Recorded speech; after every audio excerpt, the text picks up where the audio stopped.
Welcome back. आप देख रहे हैं वन अपना फाइनेंस मिनिस्टर शो का वो पड़ाव जहां पर हम आपके सवालों के जवाब देते हैं। मेरे साथ पंकज मटपाल बने हुए हैं और अब मेरे साथ जुड़ रहे हैं चक्रवर्धन कुपाला, ईडी और को फाउंडर प्राइम वेल्थ फिनसर्व। आप का स्वागत है चक्रवर्धन जी। और चलिए दर्शकों के सवालों को भी हम अब लेना शुरू करते हैं। मेरे साथ रंजीत कुमार, हमारे जो दर्शक हैं वो फ़ोन लाइन पर जुड़ गए हैं। नमस्कार रंजीत कुमार जी। नमस्कार मैम, नमस्कार। जी सर, आपने कुछ डिटेल्स दी हैं अपने फंड्स की। 7 फंड्स हैं आपके पास, एक्सिस का स्मॉल कैप, निपॉन का स्मॉल कैप, मोतीलाल ओसवाल का मिड कैप, क्वांट का स्मॉल कैप, पराग पारेख का flexi cap, ICICI Pru short term और एचडीएफसी बैफ। और 14,500 की एसआईपी कर रहे हैं। इसको आप 3,500 रुपये से और बढ़ा भी सकते हैं। कितने साल हाँ के लिए इन्वेस्टमेंट कर रहे हैं सर आप ये? मैम 10 साल के लिए। और कितना कॉर्पस इकट्ठा करना चाहते हैं? 50 लाख। 50 लाख रुपए आपको 10 साल में इकट्ठा करने हैं इस निवेश पोर्टफोलियो के जरिए। ठीक है पंकज हाँ जी, आपके पास है शायद ये सवाल, और बहुत ओवर डाइवर्सिफाइड स्मॉल कैप के क्षेत्र में बताइए क्या फंड आप निकालेंगे इनके स्कीम में से, क्योंकि फंड्स तो सभी अच्छे हैं इनके पास, पर कुछ निकालना होगा 50 लाख के लिए, और निवेश राशि कितनी बढ़ानी होगी? बिल्कुल, देखिए फंड्स अच्छे हैं, लेकिन एक्सिस स्मॉल कैप में 500 रुपए की एसआईपी जा रही है। उसके अलावा 2 स्मॉल कैप फंड ऑलरेडी हैं, तो मैं कहूंगा कि एक्सिस स्मॉल कैप फंड में एसआईपी बंद कर दें। 500 रुपए की एसआईपी के बजाय आप बंद कर दें उसको। और उसके अलावा आपके पास already Motilal Oswal mid cap fund है, उसमें आपसे 1000 रुपीज कर रहे हैं। उसमें आप जो 3,500 रुपये बढ़ाना चाहते हैं वो भी, और 500 रुपया जो बचेगा आपका एक्सिस स्मॉल कैप फंड का, उसको भी मिलाकर 4,000 रुपया वहां पर ऐड कर दें, तो कुल मिलाकर आपकी Motilal Oswal mid cap fund में 5,000 रुपीज पर मंथ की एसआईपी हो जाएगी। तो ये सही है। दूसरी बात यह है कि 18,000 पर मंथ के हिसाब से आप जो आप बढ़ा रहे हैं 3,500 रुपए, और आप 10 साल के लिए करते हैं, तो करीब 40 लाख रुपए आप इकट्ठा कर पाएंगे। इस हिसाब से अगर आपको थोड़ा बढ़ाना है, 50 लाख का टारगेट है, तो आप या तो आप स्टेप अप कीजिए, अभी साथ में करते रहिए, और अदरवाइज समय समय पर जैसा मुमकिन हो अपनी इन्वेस्टमेंट अमाउंट को बढ़ाते रहें। तो मेरे हिसाब से, और यदि रिटर्न्स थोड़े से बेहतर हुए, मैंने कैलकुलेशन की है 12% के हिसाब से, तो भी आप इसे अचीव कर पाएंगे।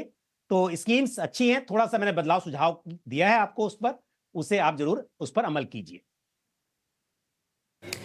और एक्चुअली रंजीत जी, आपको काफ़ी विस्तार से यहाँ पर हमने समझाइश तो दे दी है, लेकिन अब एक ब्रेक का दरअसल वक्त हो चला है। मुझे ये ब्रेक लेनी ही होगी और उसके बाद लौटते हैं और चक्रवर्धन जी से हम ये सवाल लेंगे दर्शक का।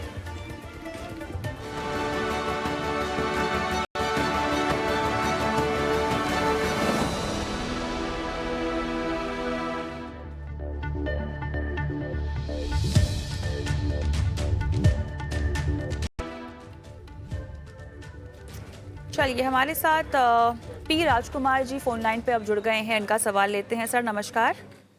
नमस्कार जी, नमस्कार मैम। आपने 11 फंड्स में आपकी एसआईपी चल रही है, उसके अलावा कुछ 5 है जहां पर आपका लमसम आपने इन्वेस्टमेंट किया हुआ है। ठीक है सर, कितने साल तक आप इस इन्वेस्टमेंट पोर्टफोलियो में रहेंगे? 10 साल। और आपको कितना कॉर्पस इकट्ठा करना है? इकट्ठा जितना हो जाए 50 लाख रुपया। ओके, ठीक है। चक्रवर्धन, आपके पास है ये सवाल, बताइए क्या करना चाहिए इनको? आपके लमसम इन्वेस्टमेंट डाइवर्स है, जो कई सेक्टर्स और एसेट टाइप्स दोनों ही कवर करते हैं। इन फंड्स को क्लोजली मॉनिटर करें, खासकर एसबीआई एनर्जी अपॉर्चुनिटीज और and quant multi asset funds. अगर कोई और लमसम इन्वेस्टमेंट करना चाहते हैं, hybrid funds and large cap funds and business cycle funds भी कंसिडर कर सकते हैं। आपका एसआईपी पोर्टफोलियो थोड़ा ओवर डाइवर्सिफाइड है, मोर देन 11 फंड्स है। ज्यादा डाइवर्सिफिकेशन कभी कभी फोकस और रिटर्न्स को कम कर सकते हैं। मैं ये सजेस्ट करूंगा कि ओवरलैपिंग थीमेटिक इन्वेस्टमेंट्स को ब्रॉड बेस्ड इक्विटी फंड्स में कंसोलिडेट कर सकते हैं। इससे आपका पोर्टफोलियो जो है वो सिंप्लीफाई होगा और कंसिस्टेंटली परफॉर्मेंस करने वाला फंड्स पर फोकस बढ़ेगा।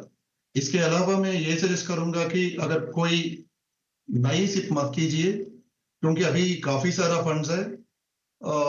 उसके अलावा कुछ भी अगर फंड्स अप टॉप अप भी करना है, कुछ स्टार्ट करना है, तो फ्लेक्सी कैप और ये स्मॉल कैप जो भी है आपका पोर्टफोलियो में, थोड़ा वो आप अवॉइड कीजिए। नेक्स्ट अभी इसको ऐड करना है। को ये सलाह दी जा रही है। अगला सवाल भी फटाफट ले लेते हैं। मिथिलेश कुमार जी, क्या ये फोन लाइन पर है हमारे साथ? चलिए सर, नमस्कार। आपका सवाल हम ले रहे हैं। 35,000 की आप एसआईपी कर रहे हैं 10 से 12 साल के लिए। 8 फंड्स हैं आपके पास और 12 साल में कितना पैसा आपका इकट्ठा हो जाएगा, ये आपका सवाल है। लगभग कुछ 8 फंड है जिसकी जानकारी। 7 फंड है मैम और 40,000 का एसआईपी है मेरा। वो क्वेश्चन मैंने दिया दे जाता। 8 फंड्स है यहाँ पर हमारे पास जो जानकारी है, और उसमें आप 40,000 बोल रहे हैं इन्वेस्टमेंट अमाउंट है।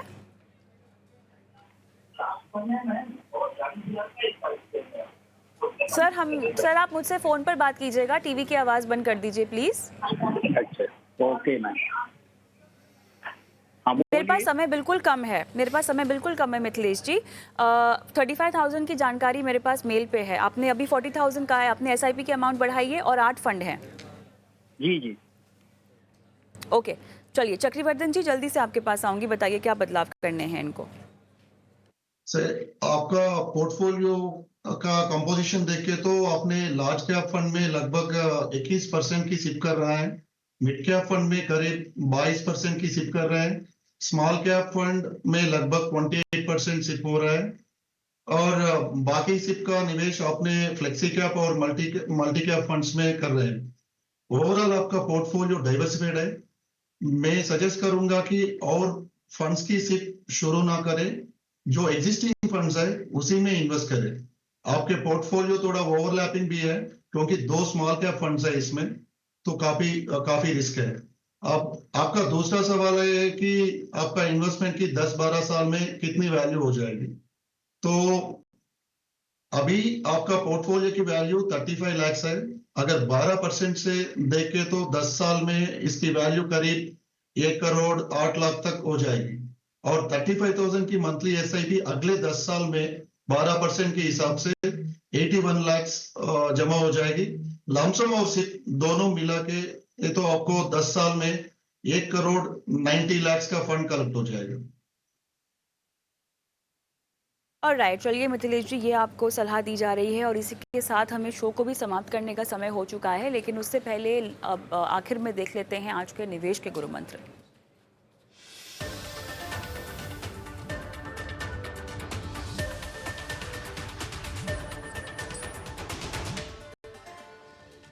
पंकज जी बताइए, आपका निवेश का गुरु मंत्र क्या है आज का?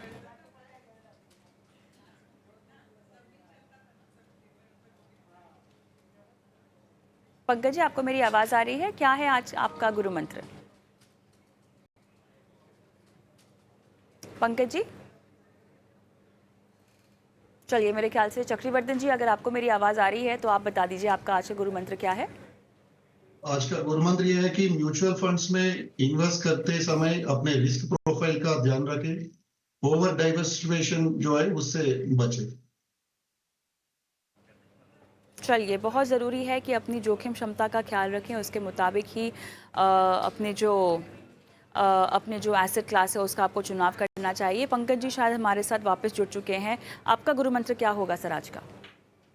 कि कई बार क्या होता है कि निवेशक जो रिसेंट में कुछ हुआ है ना उसी को ध्यान में रखते हैं और लॉन्ग टर्म को भूल जाते हैं कि पास्ट एक्सपीरियंस क्या था। इसे हम कहते हैं रिसेंसी बायस। और जो अक्सर मतलब शॉर्ट टर्म में भी देखा कि बहुत तेजी देखी किसी सेक्टर में, किसी तरह के फंड्स में, या कुछ भी देखा, उसके हिसाब से डिसीजन बना लेते हैं जो गलत है। तो कभी भी निवेश करने से पहले आपको लंबी अवधि में कैसा रहा, अलग अलग साइकिल्स में किस तरह की परफॉर्मेंस रही स्कीम की, सेक्टर्स की, उन बातों को ध्यान रखना चाहिए। अदरवाइज होता है ऐसा ही कि तेजी के मार्केट में आप गलत समय पर और गलत चीजों में एंट्री कर लेते हैं जो नुकसानदायक हो सकता है। ऑलराइट, तो ये है वो निवेश के गुरु मंत्र जो आपको अपने इन्वेस्टमेंट स्ट्रैटेजी डिज़ाइन करते वक्त ध्यान में रखने हैं। और इसी के साथ इस शो को भी यहीं समाप्त करते हैं। धन्यवाद आप दोनों का पेशकश में शिरकत की और दर्शकों का मार्गदर्शन किया। मैं भी इजाज़त लेती हूँ, लेकिन जाते जाते मैं आपको बता दूं कि अपने सवाल आप हम तक पहुँचा सकते हैं। अगर इंश्योरेंस से जुड़ा भी कोई सवाल पूछना चाहते हैं तो वो भी हम आपको सुलझा कर देंगे, उसका भी जवाब दिलवाएंगे, बशर्ते आप सवाल हम तक पहुँचाएँ। तो व्हाट्सएप कीजिए, यूट्यूब पर भी कमेंट बॉक्स में छोड़ सकते हैं अपने सवाल। नमस्कार।